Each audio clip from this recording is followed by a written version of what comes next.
നമസ്കാരം. പറയാതെ വയ്യ. അരുവിക്കരയിൽ കൊടിയുയർന്നു. ഇനി ശ്രദ്ധ അങ്ങോട്ടാണ്. വരും ദിവസങ്ങളിൽ അവിടെ നിന്ന് പലതും കാണുകയും കേൾക്കുകയും ചെയ്യാം. തെരഞ്ഞെടുപ്പ് രംഗത്ത് എത്ര ധീരമായ മുഖം കൊടുക്കാൻ ശ്രമിച്ചാലും KM മാണി എന്ന പ്രശ്നം UDF-നെ നിരന്തരമായി വേട്ടയാടിക്കൊണ്ടേയിരിക്കും. KM മാണി, K ബാബു എന്നിവർക്കെതിരെയുള്ള ആരോപണങ്ങൾ, സർക്കാർ ചെന്നുപെട്ട വിവാദങ്ങൾ എന്നിവയെല്ലാം തെരഞ്ഞെടുപ്പിൽ UDF-നെ പ്രതിരോധത്തിലാക്കും. KM മാണിയും K ബാബുവുമൊക്കെ അരുവിക്കരയിൽ തെരഞ്ഞെടുപ്പ് പ്രചാരണത്തിന് ഉണ്ടാകുമോ? അവർ വന്നാൽ എന്തായിരിക്കും സാധാരണ വോട്ടർമാരുടെ പ്രതികരണം? ഏതായാലും വിവാദങ്ങൾക്കിടയിലും ലോക്സഭയിൽ ഭൂരിപക്ഷം സീറ്റുകൾ വിജയിച്ചു എന്ന ആത്മവിശ്വാസവും അന്തരിച്ച G കാർത്തികേയന്റെ ഓർമ്മകളുമാകും UDF-നെ മുന്നോട്ട് നയിക്കുക. G കാർത്തികേയന്റെ സ്മരണ നിലനിർത്താൻ കഴിയുന്ന സ്ഥാനാർത്ഥിയെ തന്നെ രംഗത്തിറക്കിയതോടെ വിജയപ്രതീക്ഷയിൽ തന്നെയാണ് കോൺഗ്രസും UDF-ഉം. ശ്രീ G കാർത്തികേയന്റെ വികസന പ്രവർത്തനങ്ങളും അദ്ദേഹത്തിൻ്റെ വികസന സ്വപ്നം യാഥാർത്ഥ്യമാക്കുന്നതിന് ശ്രീ ശബരിനാഥൻ്റെ സ്ഥാനാർത്ഥിത്വം പ്രയോജനകരമാകും എന്നാണ് പൊതുവെയുള്ള വിലയിരുത്തൽ. G കാർത്തികേയന്റെ ഓർമ്മയ്ക്കുള്ള വോട്ട് എന്നതിനപ്പുറം യുവതലമുറയിൽ നിന്ന് ഒരാളെ സ്ഥാനാർത്ഥിയാക്കിയെന്നും കോൺഗ്രസിന് അവകാശപ്പെടാം. പക്ഷേ ഇതിനിടയിൽ കോൺഗ്രസിലെ യുവജനങ്ങളിൽ നിന്ന് തന്നെ വ്യത്യസ്തമായ അഭിപ്രായം ഉയർന്നു വന്നു കഴിഞ്ഞു. മക്കൾ രാഷ്ട്രീയത്തെയും കുടുംബവാഴ്ചയെയും ഒക്കെ സധൈര്യം ചോദ്യം ചെയ്തിരുന്ന G കാർത്തികേയന്റെ പിൻഗാമിയായി സ്വന്തം മകൻ തന്നെ രംഗത്ത് വരുന്നത് ശരിയാണോ എന്ന് ചിന്തിക്കുന്നവരുമുണ്ട്. എന്നാൽ പ്രവർത്തന പാരമ്പര്യമില്ലാത്ത ഒരാളല്ല താനെന്ന് ശബരിനാഥൻ നയം വ്യക്തമാക്കി കഴിഞ്ഞു. രാഷ്ട്രീയ അവബോധമുണ്ട്, രാഷ്ട്രീയം നന്നായിട്ട് അറിയാം, പ്രവർത്തിച്ചിട്ടുമുണ്ട്. ട്രിവാൻഡ്രം എഞ്ചിനീയറിംഗ് കോളേജിൽ KSUവിൻ്റെയും നമ്മളോടൊരു ഇടതുപക്ഷത്തിനെതിരെ ഒരു VOC എന്നൊരു കൂട്ടായ്മ സ്റ്റാർട്ട് ചെയ്തിട്ടുണ്ടായിരുന്നു. അതിൻ്റെ ഫൗണ്ടിങ് പ്രസിഡൻ്റാണ്. പിന്നെ MBAക്ക് പഠിച്ചപ്പോൾ അവിടെ രാഷ്ട്രീയം ഇല്ലാത്തതുകൊണ്ട് പക്ഷേ അവിടെ സ്റ്റുഡൻറ്റ് കൗൺസിൽ മെമ്പറായിരുന്നു. അപ്പോൾ നല്ലൊരു രാഷ്ട്രീയ ബോധമുണ്ട്, കാര്യങ്ങളൊക്കെ നന്നായിട്ട് അറിയാം. പിന്നെ അച്ഛൻ തന്നൊരു ഫൗണ്ടേഷൻ ഉണ്ട്. അതിൻ്റെ മുകളിൽ ഞാൻ പഠിച്ച കാര്യങ്ങളും ഇന്നത്തെ തലമുറ വീക്ഷിക്കുന്ന ഒരു ചില പേഴ്സ്പെക്റ്റീവ്സ് ഉണ്ട്. ആ പേഴ്സ്പെക്റ്റീവ്സും അത്യാവശ്യം ഫോംഡായിട്ട് മനസ്സിലുണ്ടെന്ന് തോന്നുന്നു. അതാണ് എനിക്ക് തരുന്ന ധൈര്യം, അതാണ് എന്നെ വിജയിപ്പിക്കും എനിക്കുള്ളൊരു വിശ്വാസം. കേവലം ഒരു ഉപതെരഞ്ഞെടുപ്പ് എന്നതിനപ്പുറമുള്ള പ്രാധാന്യമുണ്ട് അരുവിക്കരയ്ക്ക്. ഭരിക്കാനുള്ള ഭൂരിപക്ഷമുണ്ടെങ്കിലും ജനങ്ങളുടെ ഇടയിൽ സർക്കാരിനെ കുറിച്ചുള്ള അഭിപ്രായത്തിൽ കാര്യമായ വ്യത്യാസവുമുണ്ട്. ഭരണത്തിലിരിക്കുന്ന സർക്കാരുകളുടെ വിലയിരുത്തലായി തെരഞ്ഞെടുപ്പുകളെ വ്യാഖ്യാനിക്കുന്നത് പതിവാണ്. ഇത്തവണയും അതുതന്നെ സംഭവിക്കും. പോരാത്തതിന് ആഭ്യന്തരമന്ത്രി രമേശ് ചെന്നിത്തല അക്കാര്യം ഒരു വെല്ലുവിളി പോലെ ഏറ്റെടുത്തിട്ടുമുണ്ട്. ഈ പാർലമെന്റ് തെരഞ്ഞെടുപ്പല്ല, കഴിഞ്ഞ പാർലമെന്റ് തെരഞ്ഞെടുപ്പ് മുതൽ നെയ്യാറ്റിങ്കര ഉപതെരഞ്ഞെടുപ്പ് വരെയുള്ള ഓരോ തെരഞ്ഞെടുപ്പിലും ജയിക്കുന്നത് UDF ആണ്. ഇടതുപക്ഷ ജനാധിപത്യ മുന്നണിക്ക് ഒരു തെരഞ്ഞെടുപ്പിൽ ജയിക്കാൻ കഴിഞ്ഞില്ല എന്നുള്ളതാണ് സത്യം. ഇനി ഒരു തെരഞ്ഞെടുപ്പ് വരാൻ പോകുന്നു. ഞങ്ങൾ ആ വെല്ലുവിളി ഏറ്റെടുക്കുന്നു. അരുവിക്കരയിലെ തെരഞ്ഞെടുപ്പ് ഐക്യജനാധിപത്യ മുന്നണി ഗവൺമെന്റിന്റെ വിലയിരുത്തലാണ് എന്ന് തന്നെ പറയാൻ ആഗ്രഹിക്കുകയാണ്. ലോക്സഭാ തെരഞ്ഞെടുപ്പ് സമയത്ത് മുഖ്യമന്ത്രി ഉമ്മൻചാണ്ടിയാണ് ഇത്തരമൊരു വെല്ലുവിളി ഏറ്റെടുത്തത്. ഇത്തവണ അത് ആഭ്യന്തരമന്ത്രി ചെയ്തെന്ന് മാത്രം. ആഭ്യന്തരമന്ത്രിയുടെ ഗ്രൂപ്പിന് സർക്കാരിന്റെ ഇപ്പോഴത്തെ പോക്കിൽ തൃപ്തി പോരാ. പിന്നെ തൽക്കാലം മിണ്ടാതിരിക്കുന്നു എന്ന് മാത്രം. സർക്കാരിനെതിരായ ജനവിധി ഉണ്ടായി കാണണമെന്ന് ഗ്രൂപ്പിന് ഒരുപക്ഷെ ഉള്ളിന്റെ ഉള്ളിൽ ആഗ്രഹം കാണുമായിരിക്കാം. പക്ഷേ ഉപതെരഞ്ഞെടുപ്പ് തോറ്റുപോയാൽ തിരിച്ചടി എല്ലാവർക്കും ഒന്നിച്ച് മുഖമടച്ചു കിട്ടും. അതാണ് ഗ്രൂപ്പിനെ ആശയക്കുഴപ്പത്തിലാക്കുന്നത്. പൊക്കിൾക്കൊടി ബന്ധമാണ് എനിക്ക്. എൻ്റെ ജന്മസ്ഥലമാണ്, ഞാൻ പിറന്നു വീണ സ്ഥലമാണ്, ഞാൻ വളർന്ന സ്ഥലമാണ്, ഞാൻ കളിച്ചു നടന്ന സ്ഥലമാണ്, ഞാൻ പഠിച്ച സ്ഥലമാണ്. M വിജയകുമാറിനിത് നിയമസഭയിലേക്ക് 6ാമത്തെ മത്സരമാണ്. സ്വന്തം നാട്ടിൽ നിന്ന് ജനവിധി തേടാൻ ആദ്യമായാണ് അവസരം കിട്ടുന്നതെന്ന് മാത്രം. CPM-നും ഇടതുമുന്നണിക്കും പലതുകൊണ്ടും നിർണായകമാണ് ഈ തെരഞ്ഞെടുപ്പ്. ഭൂരിപക്ഷം ഒന്നുകൂടി കുറച്ച് സർക്കാരിനെ സമ്മർദ്ദത്തിലാക്കാമെന്നതാണ് ഏറ്റവും പ്രധാനം. തദ്ദേശ ഭരണ തെരഞ്ഞെടുപ്പും അതിനു പുറകെ നിയമസഭാ തെരഞ്ഞെടുപ്പും വരുമ്പോൾ അരുവിക്കരയിൽ തോൽപ്പിച്ചാൽ സർക്കാരിന്റെ ആത്മവീര്യം തകർക്കാമെന്നും ഇടതുമുന്നണി കണക്ക് കൂട്ടുന്നുണ്ട്. പക്ഷേ പാർട്ടിയിൽ ഇപ്പോഴും തുടരുന്ന പ്രശ്നങ്ങളും VS-ന്റെ എതിർപ്പും ഒക്കെ നിലനിൽക്കുമ്പോൾ പണ്ടത്തെ പോലെ ഉപതെരഞ്ഞെടുപ്പിൽ രണ്ടും കൽപ്പിച്ചിറങ്ങൽ എളുപ്പമാവില്ല.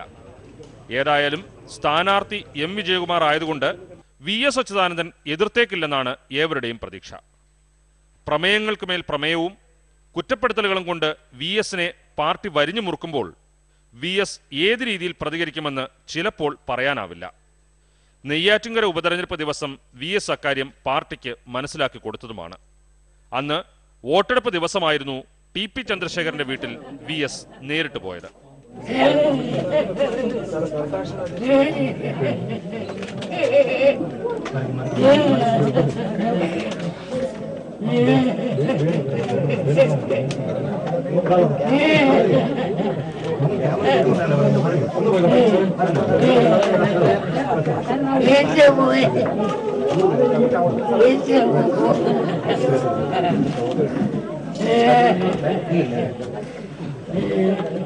VS അച്യുതാനന്ദന്റെ എതിർപ്പല്ല, ഇനി എന്തു വന്നാലും ജയിക്കുക എന്ന ഉറച്ച തീരുമാനത്തോടെയാണ് പിണറായി വിജയൻ തന്നെ നേരിട്ട് രംഗത്തിറങ്ങിയിരിക്കുന്നത്.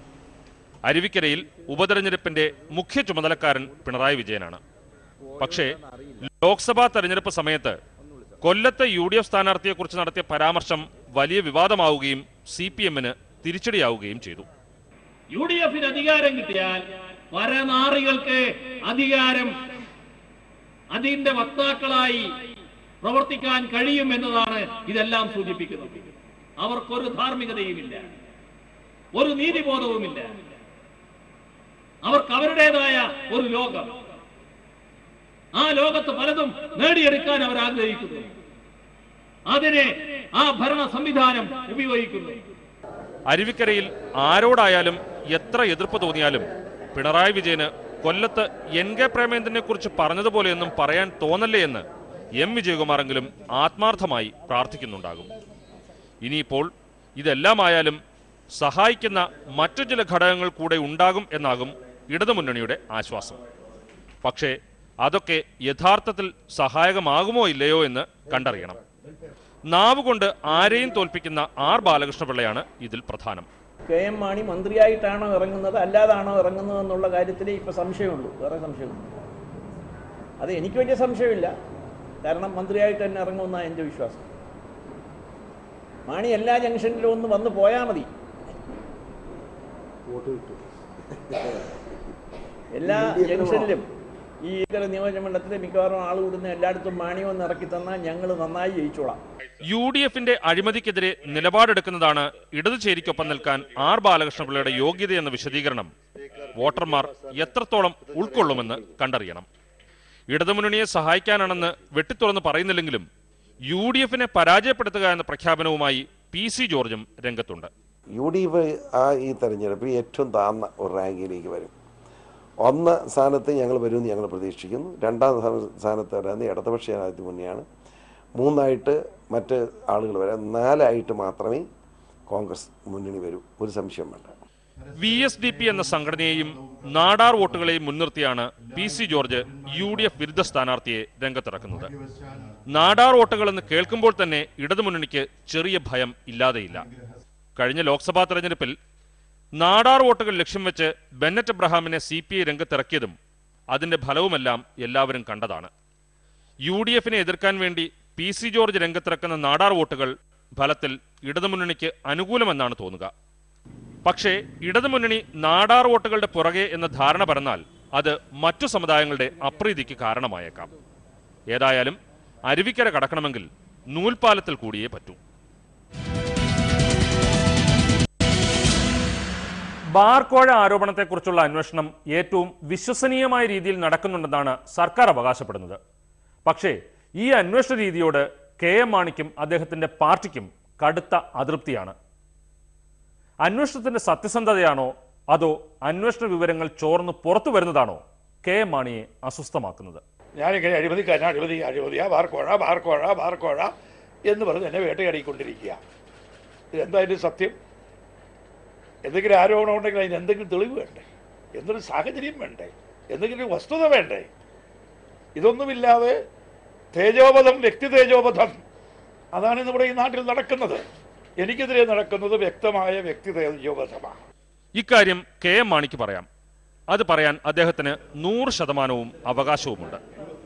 പക്ഷേ ഇവിടെ ഒരു ആരോപണം ഉണ്ടാവുകയും അതിനെക്കുറിച്ച് അന്വേഷണം പ്രഖ്യാപിക്കുകയും ചെയ്തിട്ടുണ്ട്. അതുകൊണ്ട് തന്നെ അതിന് ഫലം വരുന്നതുവരെ കെ എം മാണി ആരോപണ വിധേയൻ തന്നെയാണ്. കെ എം മാണി പറയുന്നത് പോലെ അദ്ദേഹം സത്യസന്ധനാണെങ്കിൽ അന്വേഷണത്തെക്കുറിച്ചോ അതിലെ വിവരങ്ങൾ ചോരുന്നതിനെക്കുറിച്ചോ വേവലാതിപ്പെടേണ്ടതേയില്ല.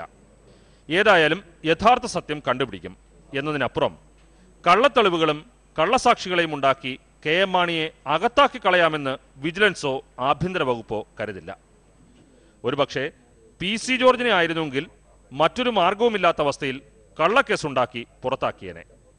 ഈ അവസ്ഥയിൽ ഒന്നും മറയ്ക്കാനില്ലെങ്കിൽ കെ എം മാണി പിന്നെ എന്തിനു പേടിക്കണം?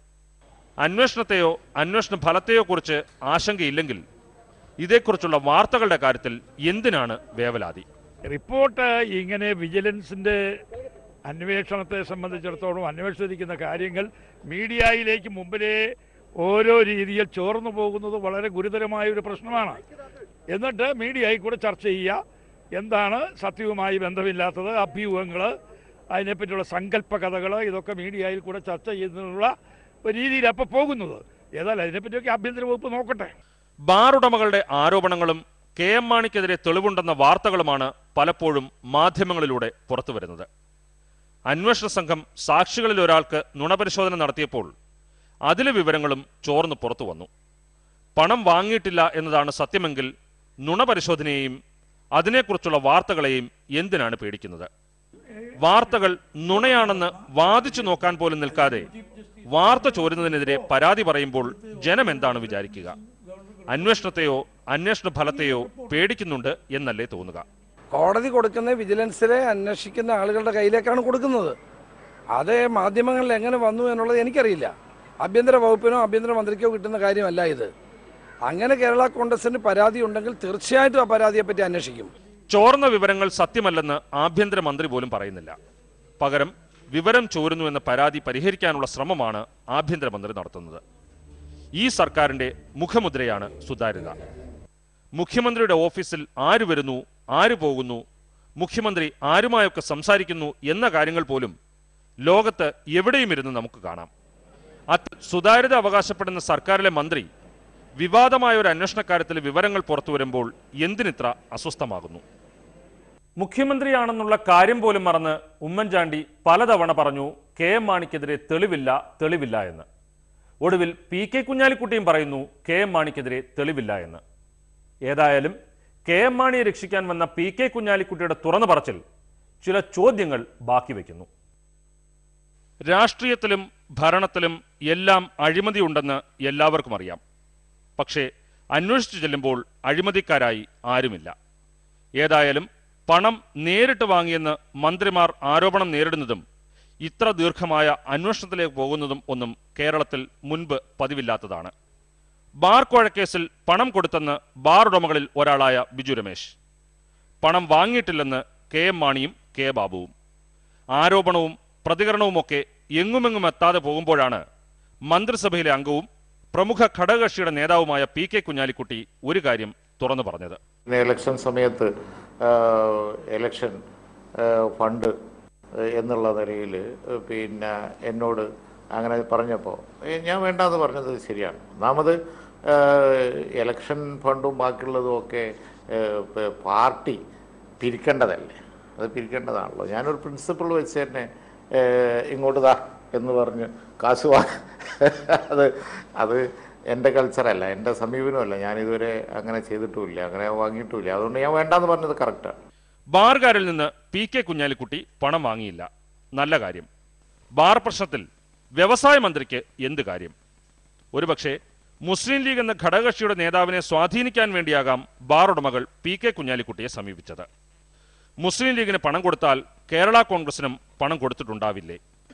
മാത്രമല്ല ആ പാർട്ടിയുടെ നേതാവായ ധനമന്ത്രി കെ എം മാണി നിയമമന്ത്രി കൂടിയാണ്. പി കെ കുഞ്ഞാലിക്കുട്ടി പറഞ്ഞതുപോലെ എനിക്ക് പണം കൊണ്ടുവന്നു, പക്ഷേ ഞാൻ വാങ്ങിയില്ല എന്ന് കെ എം മാണി ഇതുവരെ പറഞ്ഞു കേട്ടില്ല. പകരം ഒരു പണമിടപാടും നടന്നില്ലെന്ന് ആവർത്തിച്ച് പറഞ്ഞ് ആണയിടുകയാണ് കെ എം മാണി ചെയ്തത്. പി കെ കുഞ്ഞാലിക്കുട്ടിയുടെ തുറന്നു പറച്ചിൽ കെ എം മാണിയെ മാത്രമല്ല വെട്ടിലാക്കിയത്, ബിജു രമേശിനെ എതിർക്കുന്ന ബാർ ഉടമകളെ കൂടിയാണ്. കെ എം മാണിക്ക് പണം നൽകിയെന്ന് ബിജു രമേശ് പറയുമ്പോൾ അത് അംഗീകരിക്കുന്നില്ലെന്നും ആർക്കും പണം നൽകിയിട്ടില്ലെന്നുമാണ് ബാർ ഉടമകളിൽ ബഹുഭൂരിപക്ഷവും വാദിക്കുന്നത്. ബാർ ഹോട്ടൽ അസോസിയേഷൻ്റെ അടുത്ത് പൈസ ചോദിച്ചതായിട്ട് എനിക്കറിയില്ല. ഞാൻ അതിൻ്റെ സംസ്ഥാന പ്രസിഡൻ്റാണ്. അങ്ങനെയാണെങ്കിൽ ആദ്യം അറിയേണ്ട ഒരാളാണ് ഞാൻ. പക്ഷേ നാളിതുവരെ ഒരു മന്ത്രിയും, ഘടകകക്ഷി എന്നല്ല, ഇന്ന് കേരളം ഭരിക്കുന്ന ഒരു മന്ത്രിയും അങ്ങനെ ഈ ബാറുകൾ പൂട്ടുന്നതിനെതിരെയോ അല്ലെങ്കിൽ അതിനെ സംബന്ധിച്ച കാര്യത്തിനൊന്നും തന്നെ പൈസ ചോദിച്ചിട്ടില്ല. ഇതെങ്ങനെ വിശ്വസിക്കാനാകും? കെ എം മാണിയുടെ കാര്യത്തിൽ കൊടുത്തയാളുണ്ട്, വാങ്ങിയെന്ന് പറയുന്ന ആൾ അത് അംഗീകരിക്കുന്നില്ലെന്ന് മാത്രം. പക്ഷേ മന്ത്രിസഭയിലെ തന്നെ അംഗമായ പി കെ കുഞ്ഞാലിക്കുട്ടി പറയുന്നു തനിക്ക് പണവുമായി ബാറുടമകൾ വന്നിരുന്നുവെന്ന്. അങ്ങനെയെങ്കിൽ ബിജു രമേശ് അല്ലാതെയുള്ള ബാറുടമകളുടെ വാദത്തിന് എന്ത് പ്രസക്തി? കെ എം മാണിയെ രക്ഷിക്കാൻ വേണ്ടിയാണോ ബിജു രമേശിനെ ബാറുടമകൾ തള്ളിപ്പറയുന്നത്? പണം പിരിച്ചിരുന്നു, പക്ഷേ അത് കേസ് നടത്തിപ്പിന് വേണ്ടി മാത്രമായിരുന്നുവെന്നാണ് ബാറുടമകൾ ഒന്നിച്ചു വാദിക്കുന്നത്. പക്ഷേ പണവുമായി ബാറുടമകൾ തന്നെ സമീപിച്ചിരുന്നുവെന്ന മന്ത്രി പി കെ കുഞ്ഞാലിക്കുട്ടിയുടെ വെളിപ്പെടുത്തലിന് എന്തുണ്ട് മറുപടി? ബാർക്കോഴ കേസിന്റെ അന്വേഷണ റിപ്പോർട്ട് പുറത്തു വരുന്നതുവരെ ബിജു രമേശാണ് ഹീറോ. പറഞ്ഞതൊന്നും സത്യമല്ലെന്ന് വന്നാൽ സീറോ ആവുകയും ചെയ്യും. കെ എം മാണിക്കെതിരെ പറഞ്ഞ കാര്യം മാറ്റിവെച്ചുകൊണ്ട് ബിജു രമേശ് പറഞ്ഞ മറ്റൊരു കാര്യത്തെക്കുറിച്ച് ചിന്തിക്കേണ്ടതാണ്, ഗൗരവമായി തന്നെ. കുറച്ചു നാളുകൾക്കുള്ളിൽ ബാറുടമകൾ നമ്മുടെ നാട്ടിലെ രാഷ്ട്രീയക്കാർക്ക് കൊടുത്തിരിക്കുന്നത് ചില്ലറ പണമൊന്നുമല്ല, 24 കോടി രൂപയാണത്രേ. കെ എം മാണിക്കെതിരെയും മറ്റു മന്ത്രിമാർക്കെതിരെയും കോഴാരോപണം ഉന്നയിക്കുകയും അത് ശരിയാണെന്ന് വരുത്താൻ ശബ്ദരേഖകൾ വരെ പുറത്തുവിടുകയും ചെയ്ത ബിജു രമേശാണ് ഇക്കാര്യം തുറന്നു പറഞ്ഞത്. ബാറുകൾ പൂട്ടിയപ്പോൾ എല്ലാം തീർന്നു, ഞങ്ങൾ പട്ടിണിയായി എന്ന് വിലപിച്ച ബാറുടമകളാണ് പലപ്പോഴായി 24 കോടി രൂപ രാഷ്ട്രീയക്കാർക്ക് നൽകി എന്ന് പറയുന്നത്. രാഷ്ട്രീയക്കാർക്ക് കൊടുക്കാനുള്ള 24 കോടി രൂപ എവിടെ നിന്ന് നേടിയെടുത്തതാണ്? ഏതായാലും ബാറുടമകൾ മുണ്ടുമുറുക്കി ഉടുത്തോ പട്ടിണി കിടന്നോ നേടിയെടുത്തതല്ല, അതുമല്ലെങ്കിൽ നാട്ടുകാരിൽ നിന്ന് പിരിച്ചെടുത്തതോ അല്ല. മദ്യ ഹോട്ടൽ വ്യാപാര രംഗത്ത് നിന്ന് മാത്രം സമ്പാദിച്ചതാണെന്ന് വ്യക്തം. നേരായ വഴിയിൽ സമ്പാദിച്ചതാണെങ്കിൽ ഒരു ദണ്ണവുമില്ലാതെ 24 കോടി രൂപ രാഷ്ട്രീയക്കാർക്ക് കാണിക്ക വയ്ക്കുമോ? ബാറുകൾ അടച്ചുപൂട്ടിയാൽ ഹോട്ടൽ വ്യവസായം തകരുമെന്നായിരുന്നു ബാറുടമകളുടെ വാദം. അതായത് ബാറുകളായിരുന്നു പ്രധാന വരുമാന മാർഗം. ഹോട്ടലുകളുടെ നിർമ്മാണത്തിനുള്ള മുതൽ മുടക്ക്, പ്രവർത്തന ചെലവ്, ജീവനക്കാരുടെ ശമ്പളം എന്നിവയെല്ലാം കഴിഞ്ഞ് വലിയ ലാഭം കിട്ടിയാൽ മാത്രമേ ഉടമകൾക്ക് പിരിവെടുത്ത് 24 കോടി രൂപ രാഷ്ട്രീയക്കാർക്ക് കോഴയായി നൽകാൻ കഴിയൂ. നല്ല മദ്യം മാത്രം വിറ്റാൽ ഇത്ര വലിയ ലാഭം കിട്ടുമോ? കിട്ടാൻ ഒരു സാധ്യതയുമില്ല. അങ്ങനെയെങ്കിൽ ബാറുകളിൽ വരുന്ന മദ്യപാനികൾക്ക് നിലവാരം കുറഞ്ഞ മദ്യം കൊടുത്തും അളവിൽ പറ്റിച്ചുമായിരിക്കും കൂടുതൽ ലാഭമുണ്ടാക്കിയിട്ടുണ്ടാവുക. നമ്മുടെ നാട്ടിലെ രാഷ്ട്രീയക്കാരിൽ നല്ലൊരു പങ്കും മദ്യപിക്കില്ലെന്ന് മേനി നടിക്കുന്നവരാണ്. പക്ഷേ അവരിൽ തന്നെ ബാറുടമകളിൽ നിന്ന് പണം വാങ്ങുന്നവരുണ്ടെങ്കിൽ അവർ ഒരു കാര്യം മനസ്സിലാക്കണം, ബാറുകളിൽ മദ്യപിക്കാനെത്തിയവരെ പറ്റിച്ചുണ്ടാക്കിയ പണം കൂടിയാണ് കൈനീട്ടി വാങ്ങിയതെന്ന്.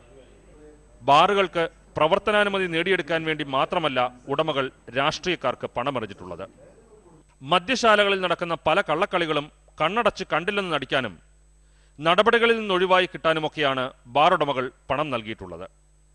ഏതായാലും മുഖ്യമന്ത്രി ഉമ്മൻചാണ്ടിയുടെ വാശിയിൽ നിന്നുണ്ടായ മദ്യനയം ഒടുവിൽ ഹൈക്കോടതി പോലും അംഗീകരിച്ചു. ഇനി അഥവാ സുപ്രീം കോടതിയുടെ വിധി അനുസരിച്ച് ബാറുകൾക്ക് പ്രവർത്തനാനുമതി കിട്ടിയാൽ തന്നെ എല്ലാവരും മനസ്സിലാക്കണം, ബാറുടമകൾ പണം ഉണ്ടാക്കുന്നത് എങ്ങനെയെന്നും രാഷ്ട്രീയക്കാർക്ക് പണം വാരിയെറിയുന്നത് എന്തിനെന്നും. നല്ല ദിനങ്ങൾ വരുന്നുണ്ടെന്നായിരുന്നു നരേന്ദ്രമോദിയുടെ വാഗ്ദാനം. എവിടെ നല്ല ദിനങ്ങൾ എന്ന് ഇപ്പോൾ ചോദിച്ചാൽ മറുപടി പറയുന്നത് മോശം ദിനങ്ങൾ പോയില്ലേ എന്നാണ്. യഥാർത്ഥത്തിൽ എന്നു വരും നല്ല ദിനങ്ങൾ? मैंने आपको वादा किया था कि मैं प्रधानमंत्री नहीं, प्रधानमंत्री बनकर के बैठूंगा और 125 करोड़ देशवासियों की मालिकी की जो तिजोरी है उस तिजोरी पर कोई पंजा नहीं पड़ने दूंगा। कहा था कि नहीं कहा था? मैंने वादा निभाया कि नहीं निभाया? वादा निभाया कि नहीं निभाया? मैंने चोर लूट के खेल बंद करवाए कि नहीं करवाए? നരേന്ദ്രമോദിയുടെ വാക്കുകളിൽ ജനം വിശ്വസിച്ചു. അതുകൊണ്ടാണ് ബി.ജെ.പിക്ക് ഒറ്റയ്ക്ക് ഭൂരിപക്ഷം കിട്ടിയതും നരേന്ദ്രമോദിയുടെ നേതൃത്വത്തിൽ ഒരു സർക്കാർ അധികാരത്തിൽ വന്നതും. നല്ല ദിനങ്ങൾ വരുമെന്നായിരുന്നു പറഞ്ഞത്. സാമ്പത്തിക നികുതി കാര്യങ്ങളിൽ വൻ മാറ്റം പ്രതീക്ഷിച്ചെങ്കിലും അതുപോലൊന്നും സംഭവിച്ചില്ല. ഇന്ധനവില പലപ്പോഴും കുറഞ്ഞു. നാട്ടിലെ ബി.ജെ.പിക്കാർ ഇതാ വന്നു നല്ല ദിനങ്ങൾ എന്ന് പ്രഖ്യാപിച്ചു. പക്ഷേ ആ സന്തോഷം അധിക നാൾ നീണ്ടു നിന്നില്ല. ഇറങ്ങിയ വില അതുപോലെ തന്നെ തിരിച്ചു കയറി. ഇന്ധനവിലയെക്കുറിച്ച് ഒന്നും പറയാതെ ഇപ്പോൾ പ്രധാനമന്ത്രി പറയുന്നു ഈ സർക്കാർ സാധാരണക്കാരനും പാവപ്പെട്ടവനും ഒപ്പമാണെന്ന്. ये सरकार गरीबों को समर्पित सरकार है. ये सरकार गरीबों के लिए है. ये सरकार गरीबों के कल्याण के लिए है. സർക്കാർ ആദ്യ വർഷത്തിൽ എത്തിയിട്ടേ ഉള്ളൂ. ഇപ്പറയുന്നത് പോലെ പാവപ്പെട്ടവർക്ക് വേണ്ടിയാണ് സർക്കാർ എന്ന് തെളിയിക്കണമെങ്കിൽ ഇനിയും ബഹുദൂരം പോകാനുണ്ട്. ഈ ഒരു വർഷത്തിനുള്ളിൽ അഴിമതിയുടെ കഥകൾ വല്ലതും കേട്ടോ എന്നാണ് മോദി ആവർത്തിച്ചു ചോദിക്കുന്നത്. സാധാരണ ഒരു സർക്കാരുകളുടെയും ആദ്യ വർഷത്തിൽ തന്നെ വൻ അഴിമതി കഥകൾ പുറത്തു വരാറില്ല. ഏതായാലും അഴിമതി ഒട്ടുമില്ലാത്ത 5 വർഷം പൂർത്തിയാക്കാൻ നരേന്ദ്രമോദിക്ക് കഴിയട്ടെ എന്ന് നമുക്ക് ആശംസിക്കാം. കർഷകരുടെ ഭൂമി ഏറ്റെടുക്കൽ സംബന്ധിച്ച നിയമം ഇതിനകം സർക്കാരിനെതിരെ വലിയ വിമർശനങ്ങൾക്ക് കാരണമായിട്ടുണ്ട്. പക്ഷേ കർഷകന് വേണ്ടി എന്തും ചെയ്യുമെന്നാണ് മോദി പറയുന്നത്. വിദേശ രാജ്യത്തുള്ള ഇന്ത്യൻ കള്ളപ്പണം തിരിച്ചുകൊണ്ടുവരുന്നതിനെക്കുറിച്ച് ഇപ്പോൾ മിണ്ടാട്ടമില്ല. പകരം ഇപ്പോൾ രാജ്യത്തിന് പുറത്തേക്ക് കള്ളപ്പണം ഒഴുകുന്നത് കുറഞ്ഞു എന്നാണ് അവകാശവാദം. एक साल के भीतर भीतर पिछली सरकार के आखिरी वर्ष में जो रुपये हिंदुस्तान के सफेद धन विदेश चला गया था, इस बार उसमें करीब 90% कमी आई है. 90%. मतलब कि वो पैसा हिंदुस्तान में रहा, मतलब कि वो पैसा हिंदुस्तान में लगा, मतलब कि हिंदुस्तान के नौजवान को रोजगार मिला. നരേന്ദ്രമോദി സ്വന്തം പേരെഴുതിയ കോട്ടിട്ടതായിരുന്നു ഒരു വിവാദം. അതുപോലെ തന്നെ നിരന്തരമായ വിദേശയാത്രകളും. കോട്ട് വിവാദം നരേന്ദ്രമോദിയുടെ പ്രതിച്ഛായ മോശമാക്കി. എന്നാൽ പുതുതായി അധികാരമേറ്റ ഒരു പ്രധാനമന്ത്രി മറ്റു രാജ്യങ്ങളിൽ പോകുന്നതും രാഷ്ട്രത്തലവന്മാരുമായി ചർച്ച നടത്തുന്നതും ബന്ധങ്ങൾ ഉണ്ടാക്കുന്നതും ഒരു മോശം കാര്യമല്ല. പക്ഷേ നാട്ടിൽ പെട്രോളിനും ഡീസലിനും അടിക്കടി വില കൂട്ടുകയും പ്രധാനമന്ത്രി വിദേശ രാജ്യങ്ങളിൽ കറങ്ങി നടക്കുന്നുവെന്ന പ്രതീതി ഉണ്ടാകുകയും ചെയ്യുമ്പോഴാണ് വിമർശനങ്ങൾ ഉയരുന്നത്. ഇതിനിടെ പ്രതിപക്ഷത്തു നിന്ന് രാഹുൽ ഗാന്ധിയുടെ ശബ്ദം കുറെ കൂടി ശക്തിയായി കേട്ടു തുടങ്ങി. അവധിയിൽ പോയി ധ്യാനമരുന്ന ശേഷം എന്തൊക്കെയോ മാറ്റം സംഭവിച്ചതുപോലെയാണ് രാഹുൽ ഗാന്ധിയുടെ വാക്കുകളും പ്രവൃത്തിയും. പക്ഷേ ധ്യാനത്തിനിടെ ചില കാര്യങ്ങൾ മറന്നതുപോലെ തോന്നുന്നു. BJP സർക്കാർ കോർപ്പറേറ്റുകൾക്ക് അടിയറവ് പറഞ്ഞുവെന്നാണ് രാഹുൽ ഗാന്ധിയുടെ ആക്ഷേപം. हिंदुस्तान की सरकार किसान को और मजदूर को भूल चुकी है. किसान को लग रहा है कि हिंदुस्तान की सरकार उद्योगपतियों की सरकार है, किसानों की मजदूरों की सरकार नहीं है.